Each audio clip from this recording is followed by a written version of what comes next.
Jasmine Crockett slammed for comparing Trump to MS-13. MS-13 is a gang like no other. We have not seen this kind of violence from gangs before. Like the gangs of yesteryear, Bloods and Crips, they wouldn't cut people's heads off and leave their decapitated bodies hanging from a overpass. Like they are next fucking level. I am officially scared of MS-13. But let's hear her explain why Trump is way worse. What happened?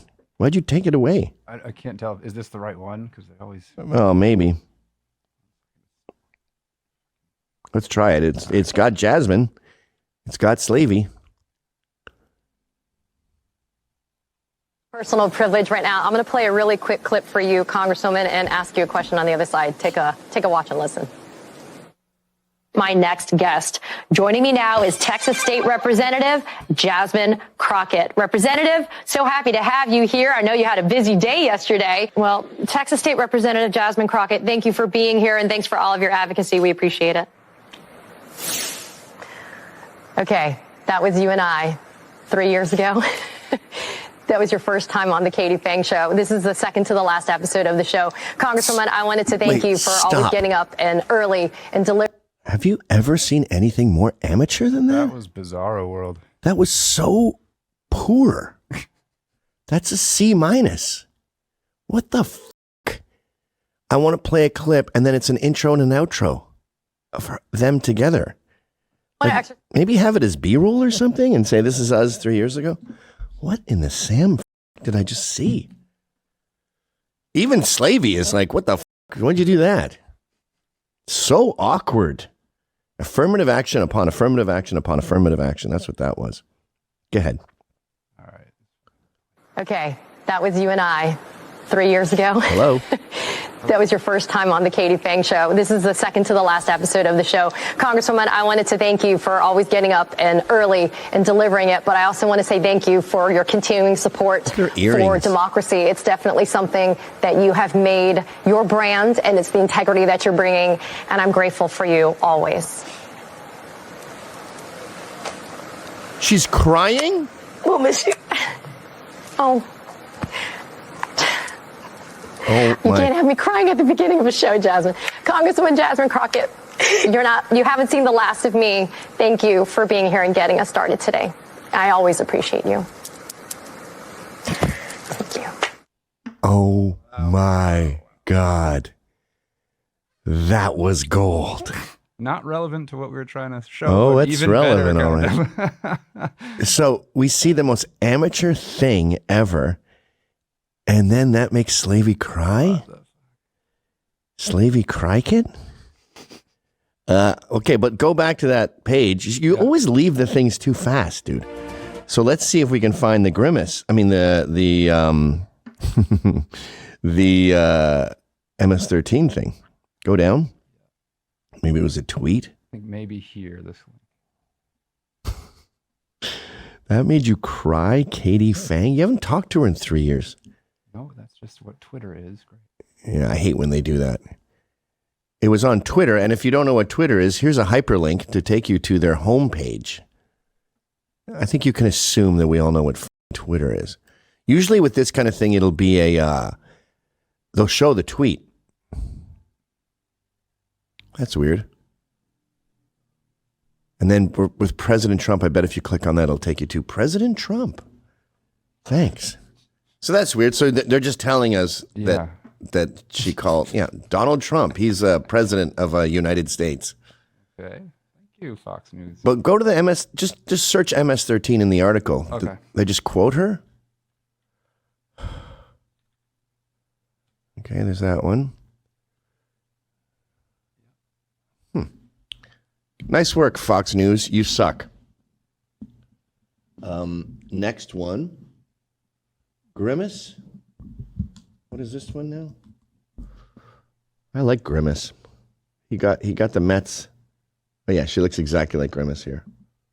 I want y'all to know that every day that I walk in those halls, regardless of whatever rhetoric they put out about me, I am a very serious lawmaker. At the same time,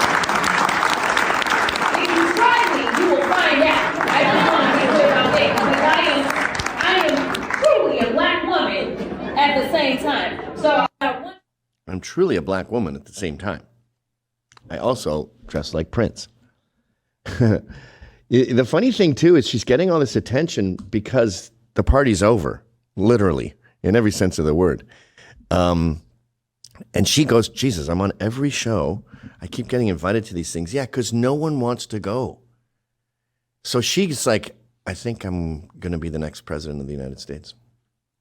That's why I'm getting so much attention, because I'm the one who's going to take down Trump. No, the stage is empty. The band went home. The microphone, I don't know why the PA system is still on. It should be turned off. It will be turned off soon. What's this Goonies one? Oh, this is a good one. You're going to live with me now. Yeah, I'm going to take care of you.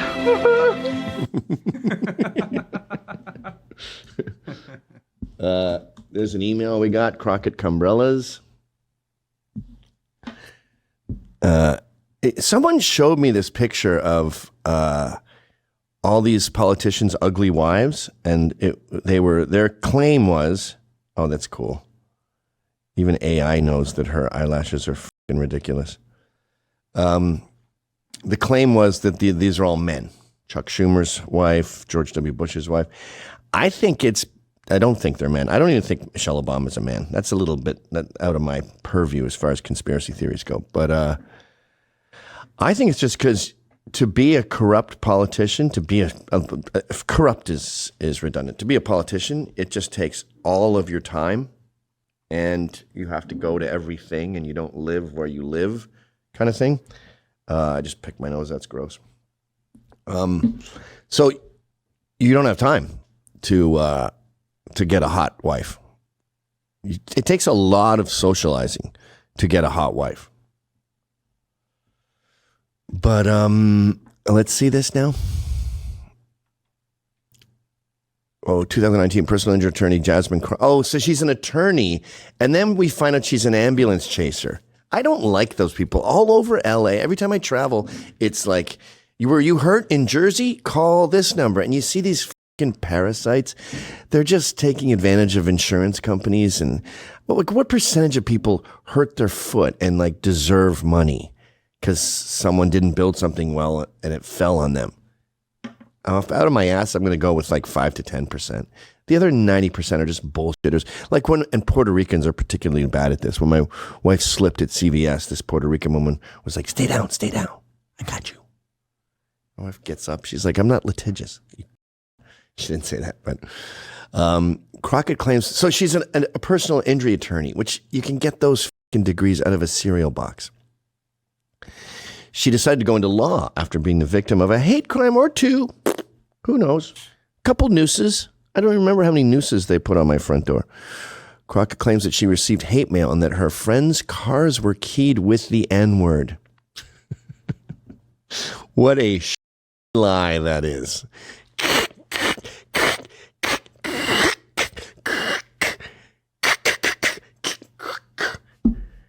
Liberals key cars, they key Teslas. No racist is going to bother scratching the N-word. You know how many black people have cars?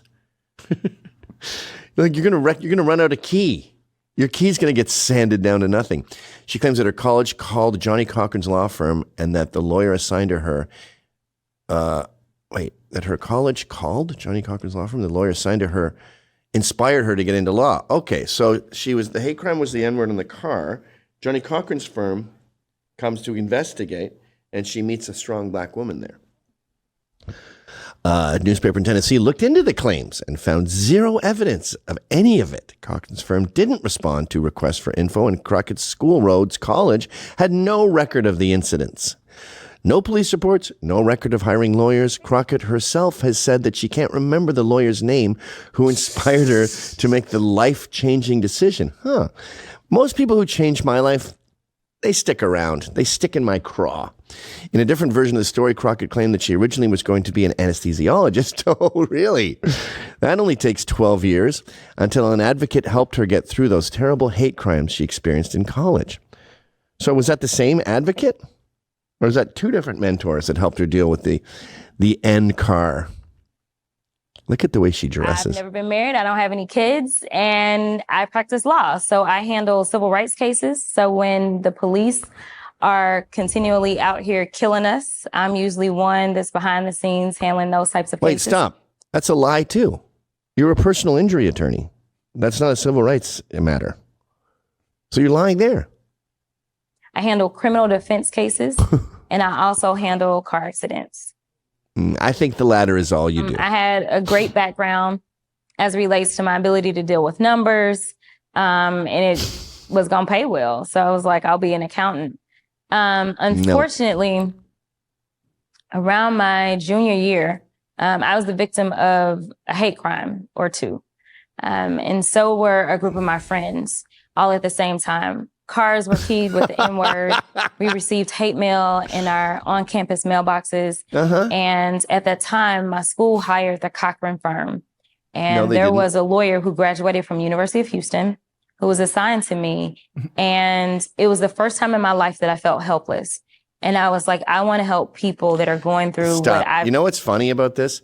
She's making it up as she goes along. She had a loose idea of what her lie was going to be, but she's too lazy to really iron it out. So she's also hearing this for the first time.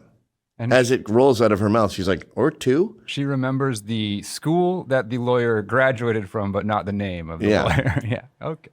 I was a victim of a hate crime or two, and I was the victim, and so was all my friends. I've just experienced. That's a big hate. By the way, the N-word on like 4 cars. Do you know how hungry local news is for a story like that? We live in a country we live in the land of black failure and white guilt. And if you can find something to explain that, like everything is racist and cars are being keyed, the media would start all over that. Go ahead. And at that point in time, I decided that I was going to sit for the LSAT. That's it? Yeah, that's it. That's a great ending.